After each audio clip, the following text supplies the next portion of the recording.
the change that you bring in, you want to carry yourself in a certain way to bring that change. If the staff doesn't buy in, they don't see the change, they will never change. The key is culture. Culture eats strategy for breakfast. You're inside the box. You just think this box is your whole world. But the moment that you peek outside, you realize that, hey, there's a much bigger box here. No matter how bad the situation is, it's better to tell the truth or hear the truth and face the truth than trying to get around with whatever is going on.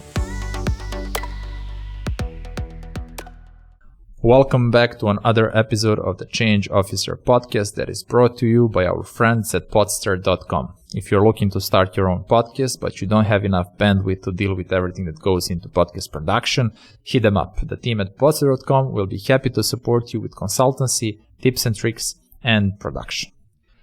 Today, my guest is the CEO of Tler, award-winning Dubai-based startup that offers payment gateway solutions. Khalil Alami has more than 20 years of experience in the financial sector and payments industry. He previously founded, scaled, and sold a couple of businesses, one of which he IPOd.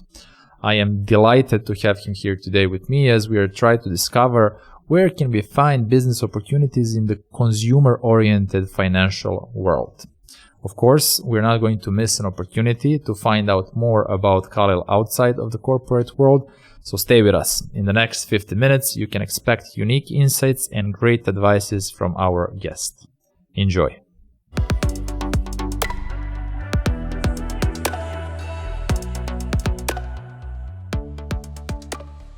Welcome to the Change Officer, Khalil.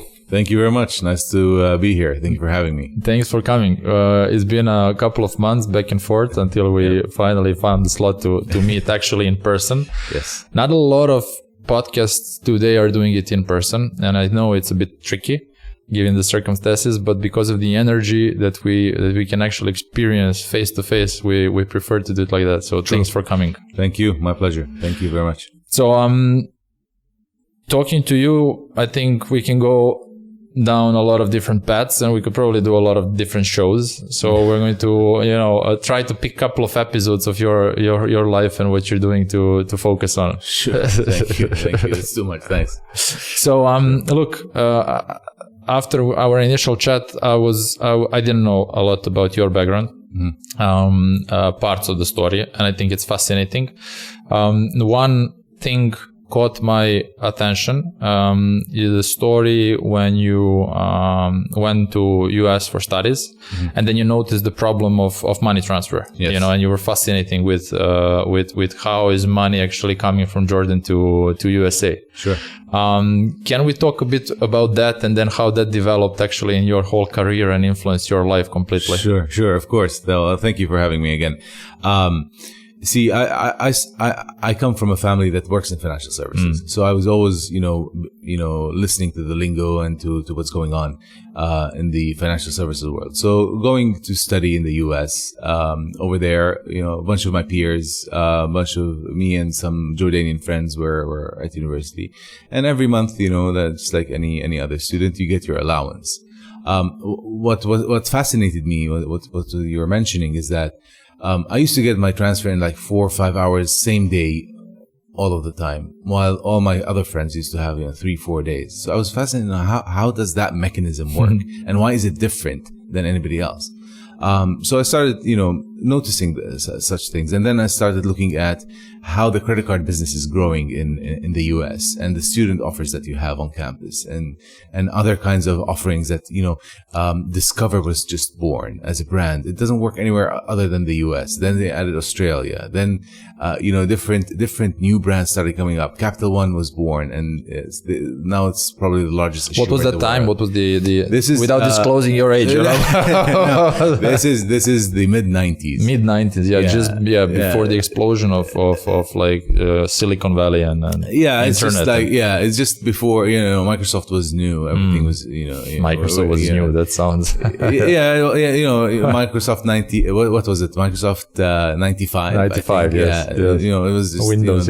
Before Windows 95, before Windows, after Windows 3.1, what have you. So things. So basically financial services fascinated me. At the same time, I was a big techie at the time. Although I was studying economics, I had nothing to do with technology. But then I added a management information, minor with that. So I started, looking at technology, gadgets, different things, and that's where the whole interest came in, and that stuck with me. So finished university, then I worked for American Express in the Chicago area. And there I working for a multinational as a big company like that gives you a lot of structure in how you actually work, builds a lot of work ethic, and different things. And there I learned a lot of tools that I still use till today. And that's where I think my interest in, to take this whole thing journey forward was born. And it's interesting. I think, first of all, there's, a lot of people thinking about starting a business, wake up one day and they're like, okay, I want to start a business. Usually that's a difficult path to take. Just let's come up with the idea. What I liked about the story is that you kind of noticed the problem, got fascinated about it, got excited about it, and then the whole, set of events that happen in your life guided you towards the same, goal of transferring, solving the problem that you noticed at a very early age. Yeah, I just picked up payments from there, and that's what it was. I guess I was super lucky with that, and everything started falling into place towards the payments, the payments path. So after you cracked what the problem is in the payments, you focused on payments, you went to American Express. I agree. It's a big lesson working for a corporation. There is a lot of talk today. Okay, corporations are slow. They are, difficult to transform and change. There is a reason for that. And the reason is that they are also very stable. That's in essence why they are so strong. But then you decided to move back to Jordan, start a company that you ended up listing publicly. How does that happen? How do you start a company and then you list it? So I'll tell you about that.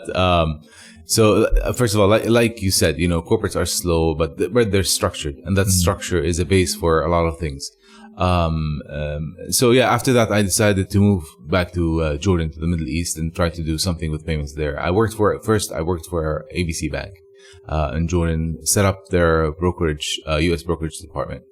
And from there, the whole payments thing and the financial infrastructure that's there started, became more familiar. So we started a company, in Jordan to issue credit cards. That was the whole purpose of the company. So we got a license, from the central bank. We, set up the company with $500,000.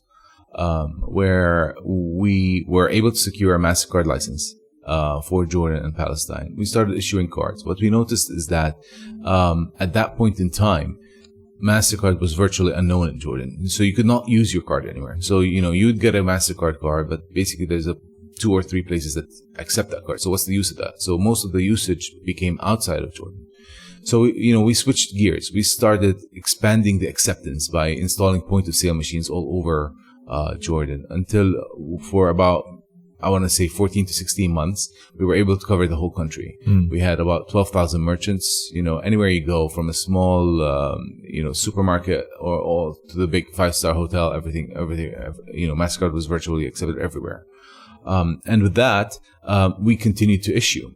At one point in time, we became the 3rd largest issuer after the 2 largest banks in Jordan.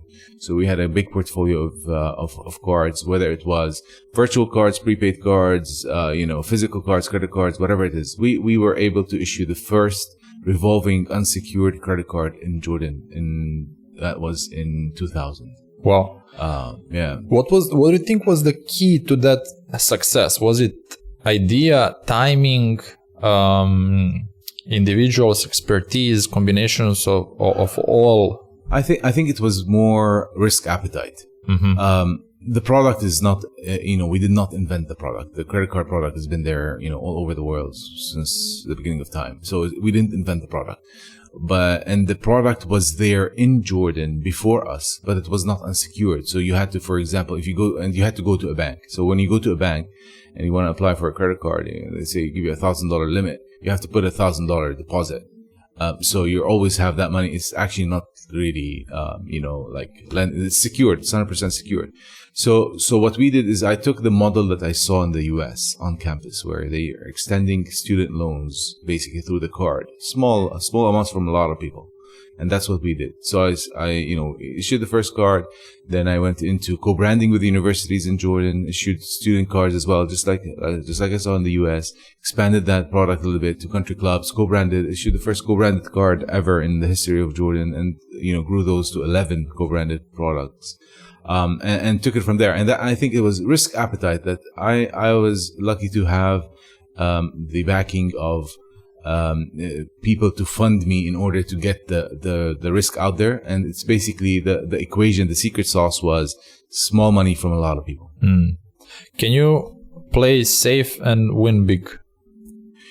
Yes, because, I wouldn't call it play safe. I would call it calculated playing. Not necessarily safe, but you have to, calculate your risk. And you can still win big. Interesting. So these couple of episodes, we're now putting 20 or more years into. Sure. Yeah, that's fine. But you are leading Tler. Yes. How did this whole episode started? Okay. So, working in, back in the day, we never called it fintech, right? It was financial services. Money. Yeah, it's payments. It's just financial, services. So now it's called fintech.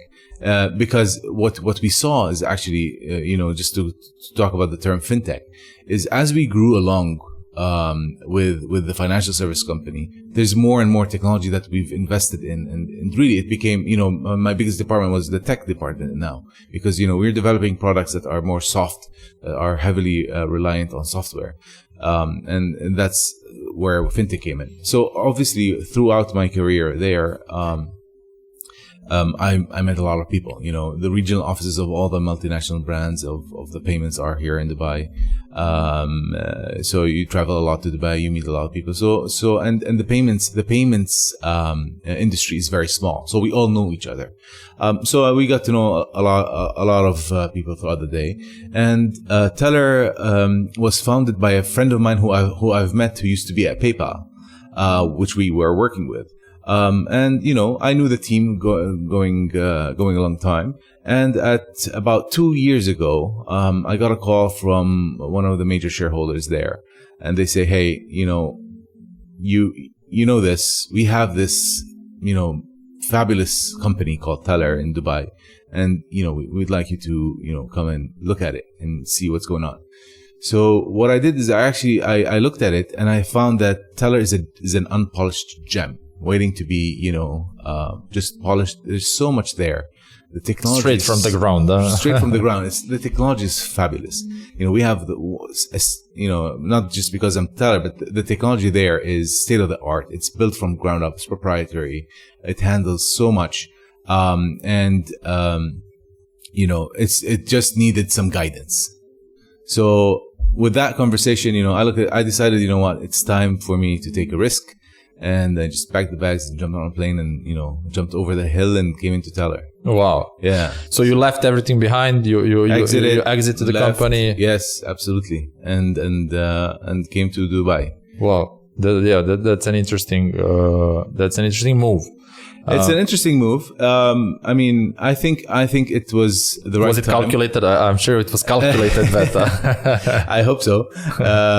So I think it was the right time. I think Dubai has become more and more the hub of payments. The regulatory framework also is more dynamic. So I think there's a lot there. And Tler as a company, of course, you're talking about an online payment gateway that started in 2014. Basically, I believe it's the first one at its time, competing with the banks, with giants, with other payment gateways that are fantastic. But there is a certain brand value within the company that that we handle, and that's the way we carry it, and it comes very close to my heart. No, definitely. No, I think, as you said, regionally, obviously, fintech is on a rise. Yeah. One of the most probably growing and fastest growing parts of our industries, and payments, especially after the last year. What happened? I'm not sure about the numbers, but the amount of cash that is reduced or is out of the game now. So Tler before you came and Tler today. How long? That was 2 years ago when you joined. Yes. What was the state of Tler today? Where did you bring it? Actually when you joined and today. Yeah. So Tler was, I think, I want to say it was, very nicely built in technology, but there was no captain of the ship for a while. So it needed some guidance. So when I came in, I focused on a few things. One is making sure that the technology is up to date, revamping it, making sure, it is great, but it should be great for this time, right? So we worked a lot on our technology, upgrading, expanding, scaling up, for what's to come. And then at the same time, I looked at the culture, and in my opinion, the culture within the company should be aligned with the brand of the company. So I made sure that, everything there is clean according to the brand's values that we have and the way we want to see ourselves, and started the change, just like your podcast. So, and you think it's a coincidence? So the change, took some time, because you have people that have been set in their ways, they're in their comfort zone, but the moment that you bring in the change, they either resist or they're afraid or they don't know how to react, and until they see the difference. And then once they do, they see the difference, everything falls in line, and they realize, they come to a realization that, hey, that works, so, and that you enforce the change. The brand values of Tler are quite important. We're very customer-centric. We're startup friendly. We are top-notch. So we had to be that first internally, as the leader, as the staff, as everybody within Tler had to show those values within themselves first, in order for that to trickle down to the customer, to the end user, to our merchant.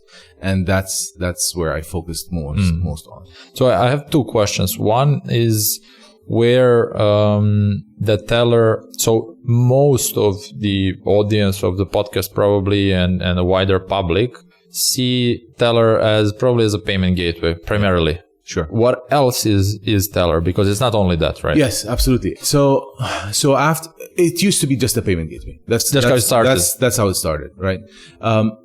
Things started changing with the change that I brought into Tler, and we started to look at our offerings, our product lines, making sure that we have everything. And then when the pandemic started, it just pushed our strategy a little bit forward, because we looked at who wants to work with us. Somebody that could be completely offline, a butcher in Dira that has no website, no mobile app, nothing, but he wants to accept payments because of the pandemic, right?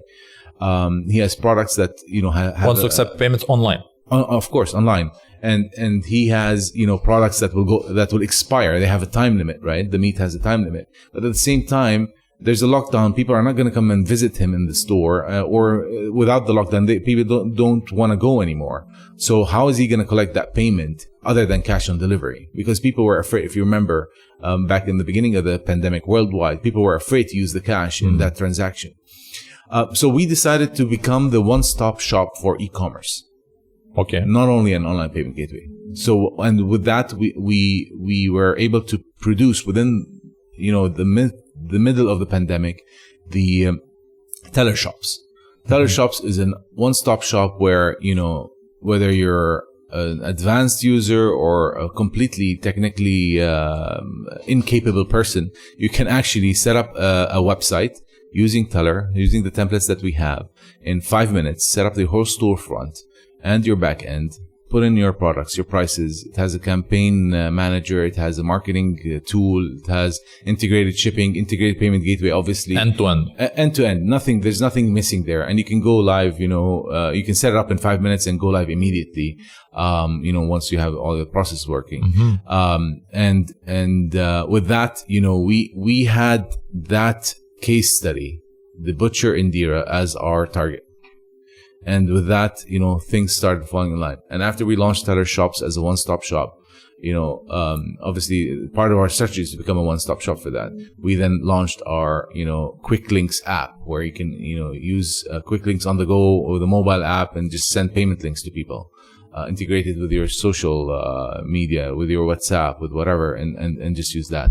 And for butcher in Deira, what's the administrative process they need to go through to actually set up the store and accept payments? So so accepting payments is one thing, and setting up the store is a different thing. Now they're integrated, but to set up the store, literally you just need to go to our website, tlershops.com, and just sign up just like any other product. It takes a few minutes. Pick the theme, and you're good to go. It's already there. It's live. You just then put in your products and what have you. And you activate the payment gateway by sending us your trade license and all the KYC documents in order for us to review it. And it takes a day or two, and then you're good to go. So I'm parking one nice question for the end of this business part regarding that. So I think this was a good introduction to one of your, as you say, keys to success, which is this ability to switch from perspectives from being a provider to being a consumer. And I think it sounds like this is what you did with Tler as well. Absolutely. This is a key thing. To understand what the customer needs. You have to put yourself in the customer's shoes. So one of the first things, actually, in the first week that I joined Tler, the first thing I did is I went and saw a lot of our merchants and our clients. I went and sat with them just to listen to if they have any pain points, what are they? And if they had a good experience, what is it and why? So I needed to understand, to think, if I was a customer, what's going on? I need to understand what makes my life better as a customer in order to be able to move it to the other side and develop it and progress it. So definitely moving from being moving to being the consumer or the customer is essential in any mindset if you want to really build a services business. Everyone is talking about it. I had a couple of episodes already talking about customer centricity. And after you scratch the surface and you're through, initial layer of conversation, a lot of these conversations, especially when you bring it down to the company, ends up being a BS. How do you actually walk this talk of customer centricity? You said you went out there and you sat with merchants. What's your approach? How do you really make it happen on a company level? Listen, the key is culture. Culture eats strategy for breakfast. That's a very nice quote by Peter Drucker. It does really. If the culture within the company is not customer centric, you can put all the strategy and all the policies that you want to be customer centric. Like you said, you scratch the surface and it's all BS on the bottom. With that, the culture is what I focused on. I became the customer within the company. So when I heard, first of all, the complaints, any complaint that comes into Tler comes to me. It doesn't go to the customer service. It goes all the way to the CEO. And that's where you start. So when I get a complaint, I become part of the complaint against the customer service. So I actually handle it and go to the customer service. Why is this happening? And then they give me the reasoning behind it. If they didn't have any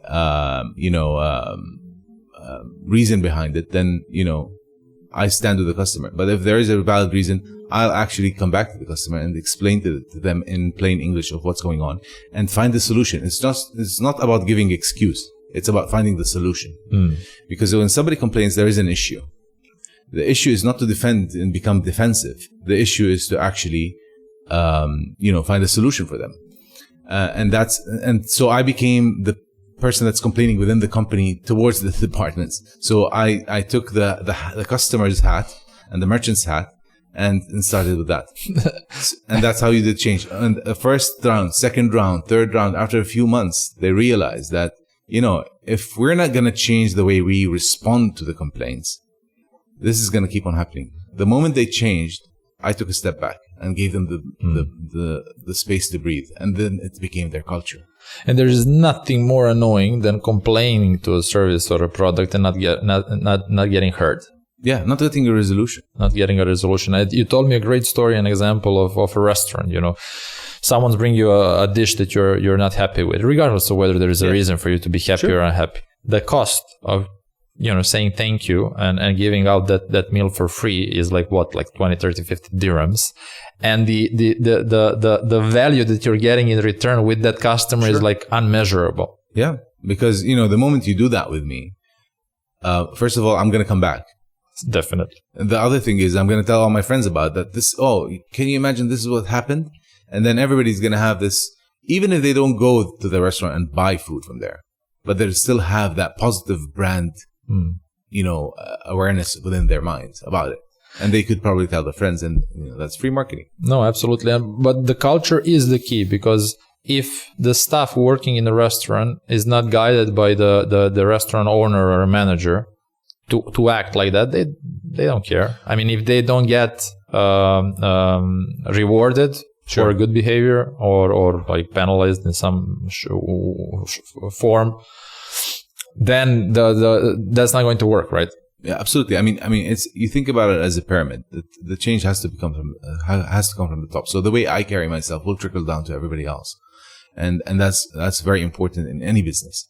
You look at personalities of company leaders in any industry, and if the leader there is an angry person or a nervous person or a super relaxed person, the whole company becomes that. But with the change that you bring in, you want to carry yourself in a certain way to bring that change. They have to buy in. If the staff doesn't buy in, they don't see the change. They will never change. And you cannot scale the company. Exactly. So you have to show them that the change works, and then there will be willingness. So yeah, lead by example, right? Lead by example and show the results. Because not every change that you make is correct, right? So sometimes you make changes that are incorrect, and then you have to readjust. But you have to show them the change. Once they see the change, then there is willingness. Yeah, if you cannot measure it, then it's going to be very hard to defend or protect that idea. Sure. So talking about customer centricity and actually how this is helping you understand what the problem is and then trying to solve it. There's one problem that you're specifically and very passionate about, which is enabling individuals to accept payments. When we say individuals, meaning someone just starting out without a company, without a track record, or a housewife, or someone local artist. Let's unpack that problem. Why is that a problem? Well, I mean, the basic foundation of the problem is compliance. So when you think about it, you have an individual that wants to accept payments from people as a business that is unregistered, and taking that money into his personal account. So you have a complicated compliance issue here. One is that it's an illegal business, right? If you're selling, cupcakes from your house, I understand, how it could be, entrepreneurial and all of that. But at the end of the day, if you think about the law, it is an illegal business because it's unregistered. The other thing is, accepting payments in your own personal account versus a business is, commingling of funds. There's a whole compliance issue, and that's a different compliance issue. So, but this is, the regulation, the law, the compliance. But in reality, if you look at it, especially after the pandemic, this is where the entrepreneurship has been steering towards, right? So I think there is a time where, the regulations have to change and they have to be updated. And this is what we just saw, I think, 2 months ago from the, very great dynamic Central Bank of the UAE.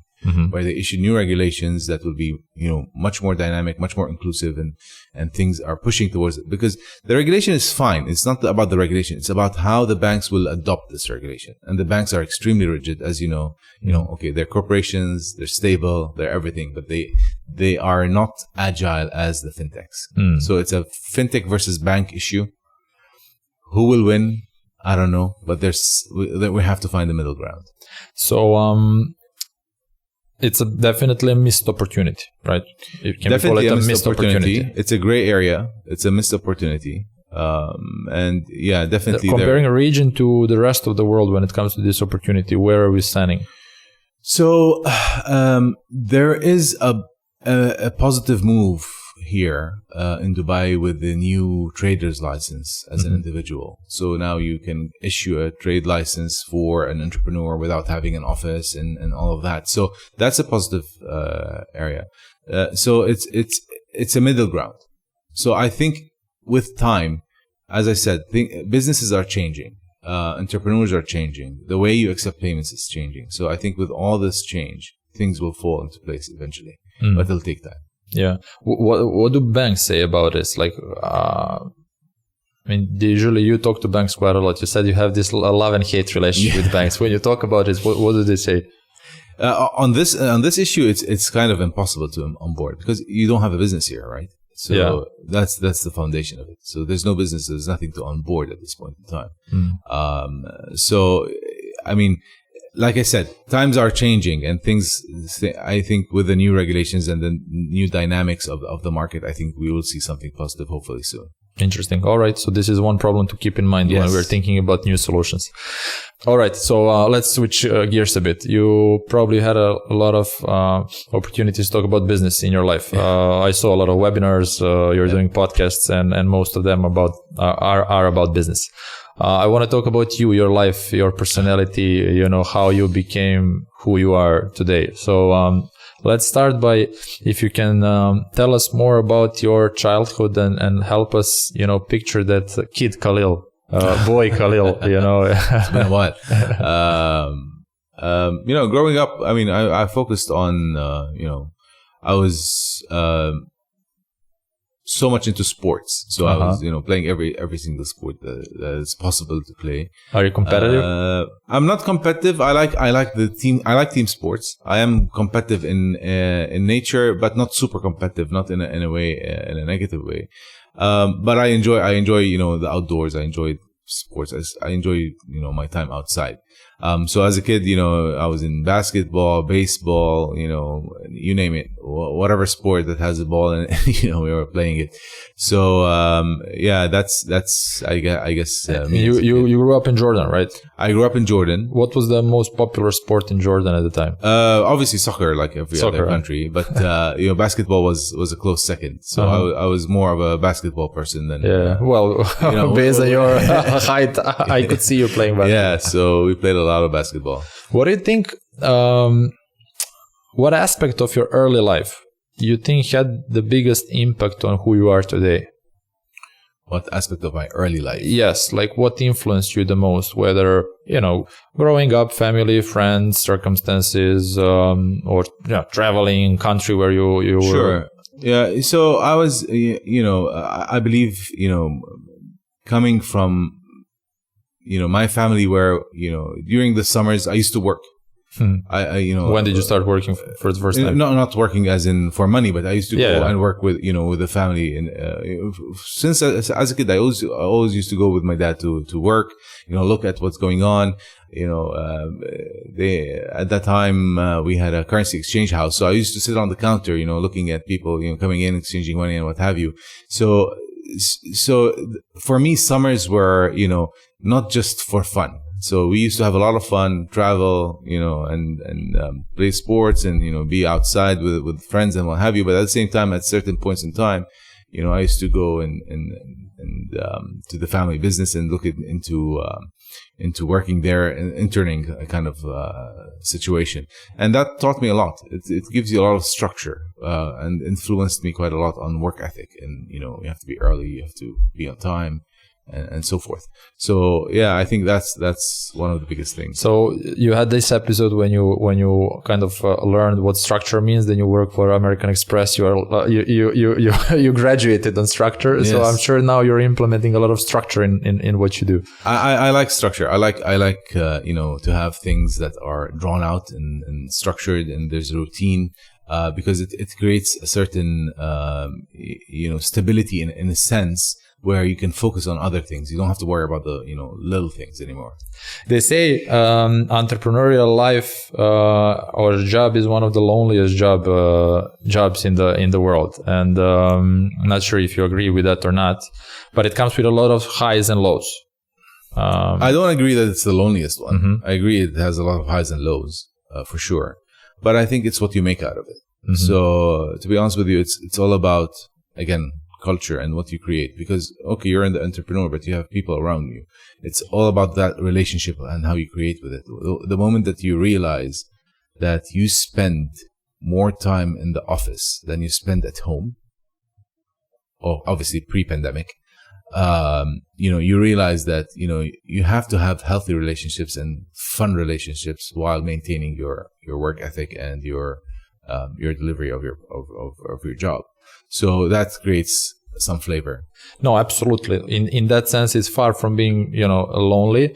What some are referring to when they say the loneliest job is about decision making choices. When you're, on your own, you need to make a call. There's not a lot of people who understand what you need to do. In that sense, lonely. Do you see it like that, or? I can't see it like that because, to be honest, I've been blessed in all the startups and the companies that I've worked with. I've always had a very nice supportive board, just like now with Tler. The board is fabulous. They're dynamic. They understand. I don't take decisions that are without they're like a sounding board as well. You throw things at them, they understand. They're very wise. They give you very good direction. So I don't see that. I think I was lucky with that both in Tler and previously. You mentioned board, which is very important, plays a very important role of the business. Mentors play a very important role in one's life. Did you have any mentors in your career? Absolutely. I mean, I've had a few in different times of my life. Obviously, my dad was a very big mentor for me growing up, and looking at the work ethic there, and from a business perspective and from a life perspective. At the same time, graduating through into more of a regional / international scene with business, I've worked with a lot of professors that during my MBA time that I've learned a lot from them and kept in contact with them, and then I published papers with them. So so it's been an interesting. I've been so blessed and lucky to have good people around me. The current board has a lot of. At Tler has a lot of wise. I want to use the word wise people and exposed people and very experienced people. So as well, I learn a lot from them every day. Is there any lesson that you can recall, or advice, or a piece of advice? I've experienced that in my career of my 10 years, not that long, but still, you work on something for years and years and years, and then you meet someone and tell you just one sentence, and you're like, that makes sense. Why didn't I do it? Why didn't I do it 5 years ago? Yeah, I mean, there's a lot of examples of this. I'll tell you one of the things to put it in that perspective. So the company I was with in Jordan, building in Jordan, was for a span of about 20 years, right? So it started in about 20 years. And then when I decided to take that jump over, a leap of faith into Dubai and Tler and what have you, after, a few months, I was like, I should have done this before. Why haven't I done this before? And, so sometimes you're sitting in a setting with, this whole, you're inside the box and you just think this box is your whole world. But the moment that you peek outside, you realize that, hey, there's a much bigger box here. No, absolutely. So I'm not sure if you are familiar with Ray Dalio, probably, or you heard about. You heard about a guy. So he wrote an interesting book called Principles, and he is talking about his life and work principles, and how he is following those principles, what that taught him, and then some of the principles that he is applying in work. Do you have any, overarching principles in your life that you're sticking to that's kind of helped you along the way? To be honest with you, one of those, yes, I do, and one of those is truthfulness. No matter how bad the situation is, it's better to tell the truth or hear the truth and face the truth than, trying to get around with whatever is going on. This is one. And two, trust is quite important. So I'm a person where, you build trust, we have that trust, but once the trust is broken, I don't think it can ever come back. So I think those two different things. And one is influencing the other. And they both, in personal life and in business life, I think they're quite important. No, I agree. So, before we wrap up, so you've been through a lot. So listed one company. In the meantime, we didn't even mention you invested in one, exited again. Now you're with Tler. Where do you think you'll be in 10 years? Do you have, you're a structured man. You have a plan. So I'm sure there is something. To be honest with you, I